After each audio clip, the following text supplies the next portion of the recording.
Hello বন্ধুরা, সুপ্রভাত। মালতী কিচেনে তোমাদের সবাইকে স্বাগত। এখানে আছে মিক্সড ডাল। দেখো এখানে তরকার ভাগটা একটু বেশি। আমি এই মিক্সড ডালটা বানাবো, বা বলতে পারো ডাল মাখনি। এবার সম্পূর্ণ ভিডিওটা দেখতে থাকো আমি কিভাবে বানাবো। একদম হোটেল রেস্টুরেন্টের মতন করেই বানাবো। তো রাত্রে ভিজিয়ে রাখা হয়েছিল, আর এখন আমি প্রেসারে দিয়ে দিচ্ছি।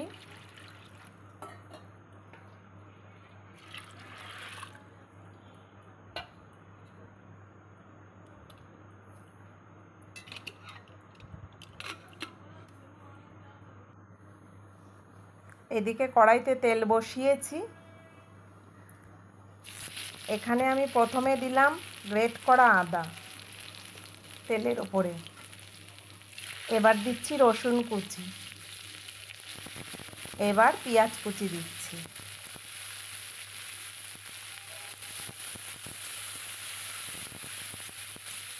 এবার একটু ভালো করে নেড়ে নেব।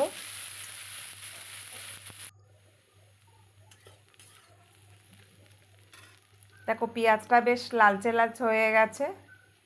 এবার একটু নুন দিচ্ছি। যেহেতু আমার ওখানে নুন দিয়ে আমি সেদ্ধ বসিয়েছিলাম, সেই কারণে অল্প নুন দিয়েছি। আর এখানে হলুদও দিয়ে দিলাম। এবার দেখো এখানে টমেটো দিয়ে দিয়েছি। টমেটোর বীজগুলো আমি ফেলে দিয়েছি। সাধারণত আমি যখন টমেটো ব্যবহার করি এখানে বীজগুলো ফেলে দিই, কারণ ডাক্তাররা বলে এই টমেটোর বীজ খাওয়া যারা কিডনির সমস্যা বা ইউরিক অ্যাসিড যাদের থাকে। তো আমার একটা ছোটোবেলা থেকে কিডনির সমস্যা, সেই কারণেই আমি টমেটোর বীজটাকে অ্যাভয়েড করে চলি।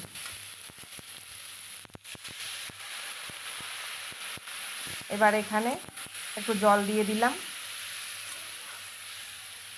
এই টমেটোর বীজটা না সত্যি কারোরই খাওয়া উচিত না, সুস্থ বা বলো অসুস্থ। যদি পারো তোমরা টমেটোর বীজটাকে ফেলে দিয়ে চেষ্টা করবে রান্না করার। একটু ছুরি বা চামচের সাহায্যে বা আঙুলের সাহায্যে করে নিলে টমেটোর বীজগুলো বেরিয়ে আসে। জানি টমেটোর বীজগুলো ফেলে দিলে ঠিক মতন গ্রেভিটা হয় না। এবার দেখো টমেটো দিয়েছি, আর তাছাড়া সকালে রুটির সঙ্গে এটা খাবারটা হচ্ছে, তো তার কারণে আমি এখানে একটু চিনি দিয়ে দিলাম।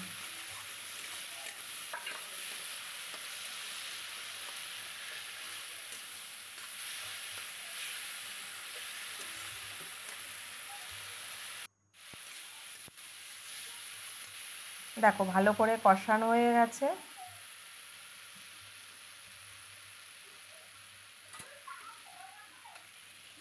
এবার যে তরকা না মিক্স ডাল, এটা আমি দিয়ে দিলাম।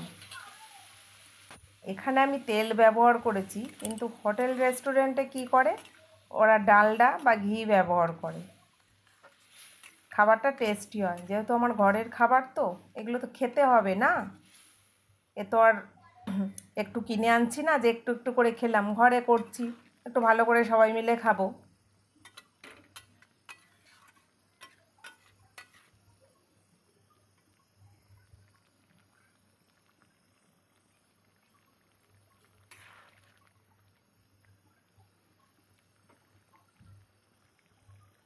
দেখো ভালো করে দেখো একদম আমার হয়ে গেছে। এবার কি করছি বলো তো, এখানে আমি একটু তড়কা মশলা দিয়ে দিলাম, কারণ তরকার ডালটা এখানে বেশি আছে, সেই কারণে একটু তড়কা মশলা দিয়ে দিলাম। এখানে রাজমাও আছে, রাজমাটা বেশ গোটা গোটা রয়েছে। আর মিক্সড ডাল বা ডাল মাখনিতে এইসব দেওয়া থাকে। তা বন্ধুরা, আমার রেডি ডাল মাখনি। তো ভিডিওটা ভালো লাগলে লাইক, কমেন্ট, শেয়ার, সাবস্ক্রাইব করে দিও।